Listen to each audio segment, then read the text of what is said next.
ನಮಸ್ತೆ ಸ್ನೇಹಿತರೆ, ನಾನು ನಿಮ್ಮ ಕಲ್ಪವೇಂದ್ರ ಕಂಬಾಳು. ನನ್ನ ಯೂಟ್ಯೂಬ್ ಚಾನಲ್ಗೆ ಸ್ವಾಗತ. ಎಲ್ಲರೂ ಚೆನ್ನಾಗಿದ್ದಾರೆ ಅಂತ ಭಾವಿಸಿದ್ದೀನಿ. ನಾನು ಚೆನ್ನಾಗಿದ್ದೀನಿ. ಭಾಳ ದಿವ್ಸಗಳಿಂದ ವಿಡಿಯೋ ಮಾಡೋಕ್ಕಾಗಲಿಲ್ಲ. ಯಾಕೆಂದರೆ ಮನೇಲಿ ಮಕ್ಕಳಿಗೆಲ್ಲ ಆರೋಗ್ಯದ ಸಮಸ್ಯೆ. ಸೊ ಹಂಗಾಗಿ ವಿಡಿಯೋಗಳು ಮಾಡೋಕ್ಕಾಗಲಿಲ್ಲ. ಸೊ ಇನ್ಮೇಲೆ ಕಂಟಿನ್ಯೂ ಆಗಿ ವಿಡಿಯೋಗಳು ಮಾಡ್ತಾಯಿರ್ತೀನಿ. ಹಾಗೆ ಸಪೋರ್ಟ್ ಮಾಡಬೇಕು. ಇವತ್ತಿನ ವಿಶೇಷ ತೋರಿಸ್ತೀನಿ ಬನ್ನಿ. ಈ ಥರ ಎಲ್ಲ ಸಾರಿಸಿ ಗುಡಿಸಿ ಎಲ್ಲ ತೊಳೆದು ಈ ಥರ ತೋರಣ ಕಟ್ಟಿ ವಿಶೇಷವಾದ ದಿನ ಇವತ್ತು. ನಮ್ಮ ಶಿವಗಂಗೆ ಭಾಗದ ಸುತ್ತಮುತ್ತ, ಶಿವಗಂಗೆ ಬೆಟ್ಟದ ಸುತ್ತಮುತ್ತ ಏನು ಹಳ್ಳಿಗಳಿದೆಯೋ ಅದಕ್ಕೆಲ್ಲದಕ್ಕೂ ಸುತ್ತಮುತ್ತ ಒಳ್ಳೆಯ ದಿನ ಅಂಥೇಳಿ ನಾವು ಭಾವಿಸ್ತೀವಿ. ಸೊ ರಾತ್ರಿ ಇಷ್ಟೆಲ್ಲ ರೆಡಿ ಮಾಡ್ಕೊಂಡು ಮಲಗಿದ್ವಿ. ನೋಡಿ, ಬೆಳಿಗ್ಗೆ ಆಲೆ ಚಿಕ್ಕವಳು ಎದ್ದು ಬಂದು ದೊಡ್ಡವಳು ಮುಖ ತೊಳೆದು ಮುಖ ಒರೆಸ್ಕೊಂಬರ್ತಾವಳೆ. ಇವ್ರು ಸಾಹೇಬ್ರು ಇವಾಗ ಕಂಡು ಬಿಡ್ತಾವ್ರೆ. ಎಲ್ಲ ಕುತೂಹಲದಿಂದ ಕಾಯ್ತಾವ್ರೆ ತಮ್ಮ ಎದ್ದೇಳ್ತಾನ ಅಂಥೇಳಿ. ಸೊ ಎಲ್ಲ ವಿಭೂತಿ ಹಚ್ಕೊಂಡು ಮುಖ ತೊಳೆದು ಫ್ರೆಶ್ ಆಗಿ ದೇವ್ರು ಬರುತ್ತೆ ಅಂತ ಕಾಯೋ ಸೀನ್ ಇದು. ನೋಡಿ, ಎದ್ಬಿಟ್ಟು ಅವ್ರು ಹಾಕ್ತಿರು ಆಟ ಆಡ್ಕೊತಾವನೆ.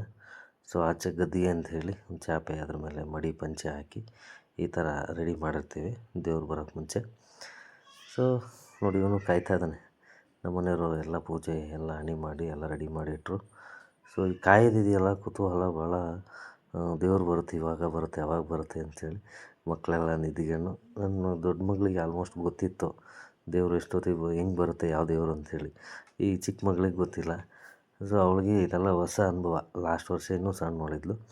ನನ್ನ ಮಗನಿಗಂತೂ ಇದು ಗೊತ್ತೇ ಇಲ್ಲ. ಏನೋ ಬಂದರೆ ದೇವ್ರು ಬಂತು ಅನ್ನೋ ಅಂತ ಭಾವನೆ ಇರುತ್ತೆ. ಬಟ್ ಅವಕ್ಕೆಲ್ಲ ಮುಂದಿನ ದಿನಗಳಲ್ಲಿ ಗೊತ್ತಾಗತ್ತೆ, ವರ್ಷ ವರ್ಷ ಮಾಡ್ಕೊಂಡು ಹೋಗ್ತಾ ಹೋಗ್ತಾ. ನೋಡಿ, ಕೇಳಿದೆ, ದೊಡ್ಡ ಮಗಳಿಗೆ ಗೊತ್ತು, ಹೇಳಿದ್ಲು. ಚಿಕ್ಕವಳಿಗೆ ಕೇಳಿದ್ರೆ ಐಡಿಯಾ ಇಲ್ಲ. ಹೌದು, ದೇವರು ಬರುತ್ತೆ, ನನಗೆ ಕಾಸು ಕೊಡಿ ಅಂತ ಹೇಳಿದ್ಲು. ಸೊ ನೋಡಿ, ಈ ಥರ ನೋಡಿ, ಬೆಳಿಗ್ಗೆ ಎದ್ದು ಮಕ್ಕಳು ಮರಿ ಎಲ್ಲ ರೆಡಿ ಆಗಿಬಿಟ್ಟು ಕಾಯ್ತಾ ಇದ್ದೀವಿ. ಯಾಕೆಂದರೆ ಸಿಗೋದೇ 2 ನಿಮಿಷ ಸಮಯ ದೇವ್ರ ದರ್ಶನ ಮಾಡೋಕ್ಕೆ, ದೇವರು ಕಣ್ ತುಂಬ್ಕೊಳ್ಳೋಕ್ಕೆ. ಆ ಸಮಯ ಎಲ್ಲಿ ಮಿಸ್ ಆಗ್ಬಿಡುತ್ತೋ ಅಂತ ಭಯ. ನಾವು ಇಲ್ಲಿ ರಸ್ತೆವರೆಗೂ ಬಂದ್ಬಿಟ್ಟು ನೋಡಿ, ಮೇಯ್ನ್ ರೋಡ್ವರೆಗೂ ಬಂದ್ಬಿಟ್ಟು ಇಲ್ಲಿಂದ ಕರ್ಕೊಂಡು ಹೋಗೋದು ವಾಡಿಕೆ ಅವತ್ತಿಂದನೂ. ಸೊ ಇವತ್ತು ರೋಡ್ಗೆ ಹೋಗ್ತಾಯಿದ್ದೀನಿ, ನಮ್ಮ ಗಂಗಪ್ಪನ ಕರ್ಕೊಂಬರೋಣ ಅಂತ ಟಾರ್ಚ್ ಹಾಕ್ಕೊಂಡು. ವರ್ಷಕ್ಕೆ ಒಂದು ಸಲ ನಮ್ಮ ಶಿವಗಂಗೆಯ ಗಂಗಾಧರೇಶ್ವರ ಏನಿದ್ದಾರೆ, ಎಲ್ಲೆಲ್ಲಿ ರಂಗನಾಥ ಸ್ವಾಮಿ ದೇವಸ್ಥಾನಗಳಿದೆಯೋ ಅಲ್ಲೆಲ್ಲ 101 ತೇರಾಗುತ್ತೆ.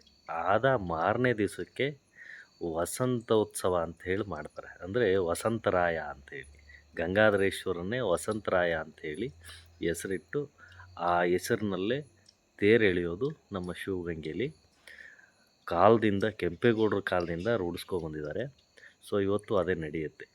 ಅದಾದ ಮಾರನೇ ದಿವಸಕ್ಕೆ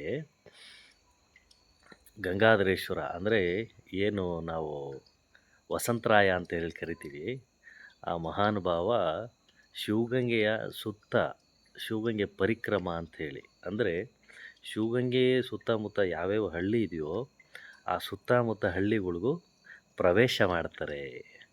ಇವತ್ತು ಆ ವಿಶೇಷವಾದ ದಿನ. ಅಂದರೆ ಪ್ರವೇಶ ಏನಕ್ಕೆ ಮಾಡ್ತಾರಪ್ಪ ಅಂದರೆ, ಶಿಕಾರಿ ಅಂತ ಕೆಲವರು ಹೇಳ್ತಾರೆ. ಇಲ್ಲಿ ಸ್ಥಳ ಪುರಾಣ ಪ್ರಕಾರ ಗಂಗಾಧರೇಶ್ವರ ಗಿರಿ ಸುತ್ತಕೊಂಡು ಶಿಕಾರಿ ಬರ್ತಾನೆ. ಅಂದರೆ ವನ್ಯಜೀವಿಗಳು, ಪರಿಸರ ಎಲ್ಲ ಹೇಗಿದೆ, ಯುಗಾದಿ ಸಮೀಪಿಸ್ತಾ ಇದೆ, ಶಿವರಾತ್ರಿ ಕಳೆದ ಮೇಲೆ ವನವಿಹಾರ ಅಂಥೇಳಿ ನಮ್ಮ ಗಂಗಾಧರೇಶ್ವರ ಮಾಡ್ತಾರೆ.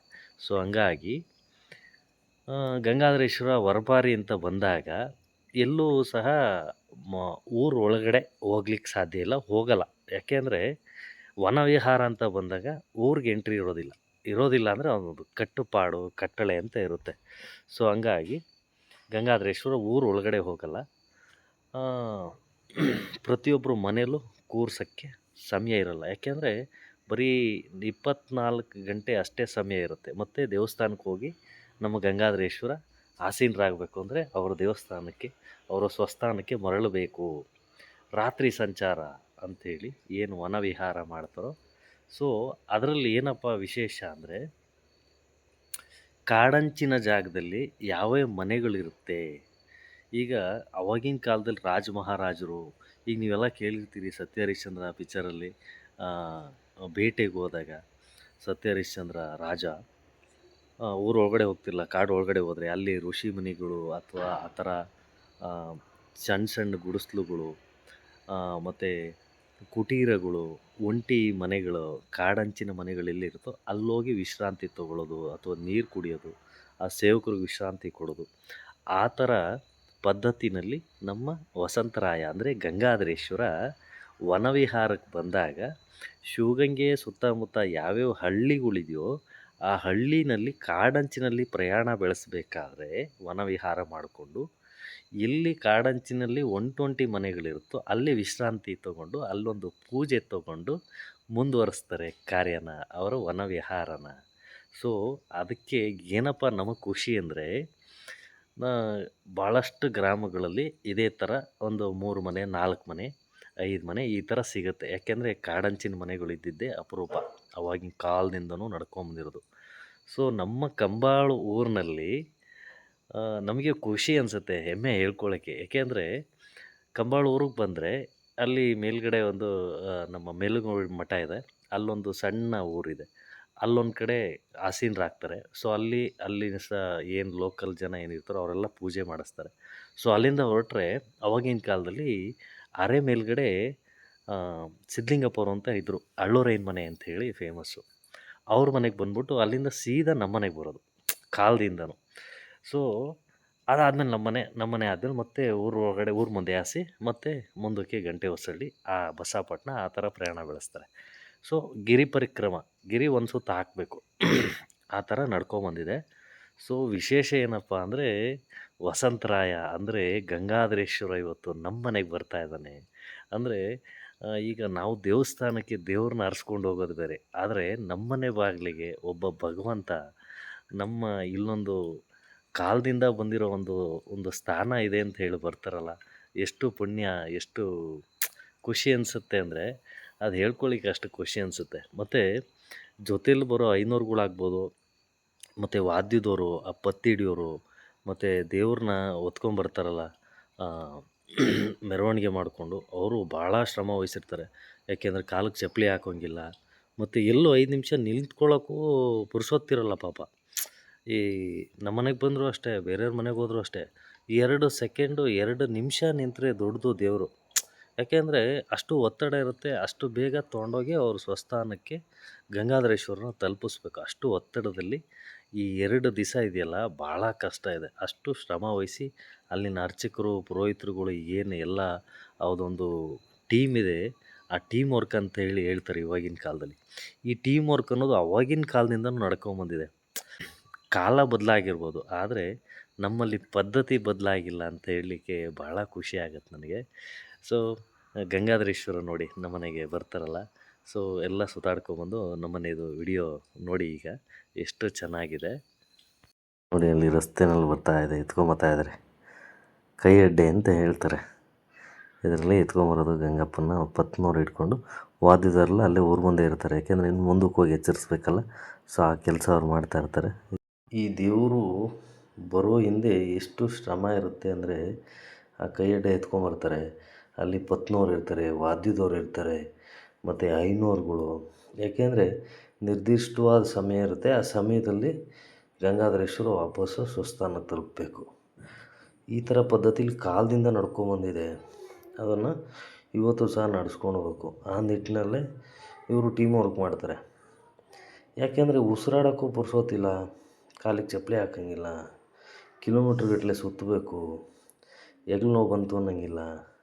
ಈಗ ನಮ್ಮೂರಿಗೆ ಬಂದರೆ ನಮ್ಮೂರವ್ರಿಗೆ ದೇವ್ರು ಕೊಡೋಕ್ಕೆ ಆಗೋಲ್ಲ. ಯಾಕಾಗಲ್ಲ ಅಂದರೆ ಫಾಸ್ಟ್ ಇರೋಲ್ಲ. ಈಗ ನಮ್ಮೂರು ಅಂದರೆ ಸ್ವಲ್ಪ ನಿಧಾನ ಮಾಡ್ತೀವಿ, ನಮ್ಮ ಮನೆ ಬಂದರೆ ಸ್ವಲ್ಪ ನಿಧಾನ ಮಾಡ್ತೀವಿ. ಸೊ ಅವರೇ ಕೈ ಅಡ್ಡೆ ಹಿಡ್ಕೊಂಡಾಗ ಫಾಸ್ಟು ಕೆಲಸ ಮುಗಿಸ್ಕೊಂಡು, ಪೂಜೆಗಳು ಮುಗಿಸ್ಕೊಂಡು, ವನವಿಹಾರ, ದೇವ್ರ ದರ್ಶನ, ದೇವ್ರನ್ನೆಲ್ಲ ಓಡಾಡಿಸ್ಕೊಂಡು ಸ್ವಸ್ಥಾನಕ್ಕೆ ತಲುಪಿಸ್ಬೋದು ಅನ್ನೋದು ಒಂದು. ಆ ನಿಟ್ಟಿನಲ್ಲಿ ಈ ಟೀಮ್ ವರ್ಕ್ ಮಾಡ್ತಾರೆ. ಎಷ್ಟು ಕಷ್ಟ ಬೀಳ್ತಾರೆ ಅಂದರೆ 2 ದಿವಸ ಆಯ್ತಲ್ಲ, ಭಾಳ ಕಷ್ಟ ಇದೆ ಇದು. ಗಂಗಾಧರಪ್ಪನ ಸುಮಾರು ಅಲ್ಲಿಗೆ ಒಂದು 40 ಕಿಲೋಮೀಟ್ರ್ ಓಡಾಡ್ಬೋದು ನನ್ನ ಅನಿಸಿಕೆ.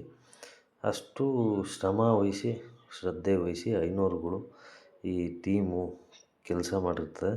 ಇದರಿಂದ ಅಷ್ಟು ಎಫರ್ಟ್ ಇರುತ್ತೆ ಅಂದರೆ ಒಂಥರ ಭಾಳ ಹೆಮ್ಮೆ ಇದು ನೋಡಿ. ಪೂಜೆ ಎಲ್ಲ ಆಯಿತು, ಸೊ ಮಂಗಳಾರತಿ ತಗೊಂಡ್ವಿ, ನಮಗೂ ಖುಷಿ ಆಯಿತು. ಸೊ ನೀವು ನೋಡಿ ಗಂಗಪ್ಪನ ಕಣ್ಣು ತುಂಬ್ಕೊಳ್ಳಿ, ಯಾಕೆಂದರೆ ಗಂಗಾಧರೇಶ್ವರ ಅಂದರೆ ಎಲ್ರಿಗೂ ಅಷ್ಟು ಇಷ್ಟ, ಅಷ್ಟು ಇಷ್ಟದ ದೈವ ಇದು. ಭಾಳ ನಮಗೂ ಖುಷಿ ಆಯಿತು. ಪ್ರತಿ ವರ್ಷ ಅವ್ರನ್ನ ಸೇವೆ ಮಾಡೋ ಭಾಗ್ಯ ನಮಗೆ ಸಿಗುತ್ತೆ ಅಂದರೆ ನೋಡಿ, ಕಣ್ಣು ತುಂಬ್ಕೊಳ್ಳಿ ನೀವು, ಎಷ್ಟು ಚೆನ್ನಾಗಿದೆ. ದೇವರು ಎದ್ದು ಬರುತ್ತೆ ಅನ್ನೋ ರೀತಿನಿ ಕೂತಿದ್ದಾನೆ ಗಂಗಾಧರಪ್ಪ. ಏನೋ ಇವೆಲ್ಲ ನಮ್ಮ ಭಾಗ್ಯ, ಮುಂದಿನ ತಲೆಗೆ ಇವೆಲ್ಲ ಏನೇನು ಆಗುತ್ತೋ ಇವೆಲ್ಲ ನೆನೆಸ್ಕೊಂಡ್ರೆ ಇದು ಹಿಂಗೆ ನಡ್ಕೊಂಡು ಹೋದರೆ ಭಾಳ ಒಳ್ಳೆಯದು ಅಂತ ನನಗನ್ಸುತ್ತೆ. ಇದೇ ಥರ ಎಲ್ಲ ನಡೀಲಿ, ಗಂಗಾಧರಪ್ಪ ಎಲ್ರಿಗೂ ಒಳ್ಳೇದು ಮಾಡಲಿ. ನೋಡಿ ಪಾಪ ನಮ್ಮ ಮನೆ ಮುಗಿಸಿದ್ರ ನೋಡಿ ಓಡ್ತಾ ಇರಬೇಕು ಪಾಪ, ದೇವ್ರ ಮುಂದೆ, ಐನೂರು ಹಿಂದೆ, ವಾದ್ಯದವ್ರ ಮುಂದೆ ಹೋಗಿ ಇನ್ನೂ ಮುಂದಕ್ಕೆ ಎಚ್ಚರಿಸ್ತಾ ಇರ್ತಾರೆ. ಎಷ್ಟು ಕಷ್ಟ ಇದ್ದಾರೆ ನೆನೆಸ್ಕೊಂಡ್ರೆ. ಸೊ ನಾವು ರಸ್ತೆವರೆಗೂ ದೇವ್ರನ್ನ ಬಿಟ್ಬಿಟ್ಟು ಮತ್ತು ಮನೆಗೆ ಬಂದು ವಾಪಸ್ಸು, ಯಾಕೆಂದರೆ ಕರ್ಕೊಂಬರ್ಬೇಕಾದ್ರೆ ಹೋಗಿರ್ತೀವಿ, ಹೋಗ್ಬೇಕಾದ್ರು ಬಿಡೋದು ನಮ್ಮ ಧರ್ಮ ಭಗವಂತನ. ಸೊ ಹಂಗಾಗಿ ಹೋಗಿರ್ತೀವಿ. ನೋಡಿ ದೇವ್ರ ದಾರ ಸಿಕ್ಕಿದೆ, ಭಾಳ ಖುಷಿ ಆಯಿತು. ಸೊ ಇವತ್ತಿನ ಬ್ಲಾಗು ಇಷ್ಟ ಆಗಿತ್ತು. ವಸಂತನ ವನವಿಹಾರ ಅಂದರೆ ಗಂಗಾಧರೇಶ್ವರ ಒಂದು ಗಿರಿ ಪ್ರದಕ್ಷಿಣೆ ಬಂದು ಹೋಗಿದ್ದು ಇವತ್ತಿನ ಬ್ಲಾಗ್ ಆಗಿತ್ತು. ಸೊ ಭಾಳ ಖುಷಿ ಆಯಿತು ಗಂಗಾಧರೇಶ್ವರ ನೋಡಿ. ಒಂದು ಪೂಜೆ ಸಲ್ಲಿಸಿ ನಾವೊಂದು ಮಂಗಳಾರತಿ ತೊಗೊಂಡು ನೋಡಿದ್ರಲ್ಲ ಎಷ್ಟು ಚೆನ್ನಾಗಿತ್ತು ಅಂತೇಳಿ. ಸೊ ಅವ್ರು ಇನ್ನೂ ಬಹಳ ದೂರ ಸಾಗಬೇಕಾಗಿದೆ ಪಾಪ. ರಾತ್ರಿ 9 ಗಂಟೆಗೇನೋ ದೇವ್ರು ಕೊಟ್ಟಿದ್ದಂತೆ, ಭಾಳ ಲೇಟಾಗಿದೆ. ಸೊ ಆದಷ್ಟು ಬೇಗ ಅವರು ನಮ್ಮ ಗಂಗಾಧರೇಶ್ವರ ಸ್ವಸ್ಥಾನ ಸೇರಲಿ ಅಂತ ನಾವು ಬಯಸ್ತೀವಿ. ಸೊ ಇದೇ ಥರ ವಿಡಿಯೋಗಳಿಗಾಗಿ ನನ್ನ ಯೂಟ್ಯೂಬ್ ಚಾನಲ್ನ ಲೈಕ್ ಮಾಡಿ, ಶೇರ್ ಮಾಡಿ, ಹಾಗೆ ಸಬ್ಸ್ಕ್ರೈಬ್ ಮಾಡಿ. ನನ್ನ ಫೇಸ್ಬುಕ್, ಇನ್ಸ್ಟಾ ಪೇಜನ್ನು ಫಾಲೋ ಮಾಡೋದು ಮರಿಬೇಡಿ. ಧನ್ಯವಾದ. ಶರಣು ಶರಣಯ್ಯ.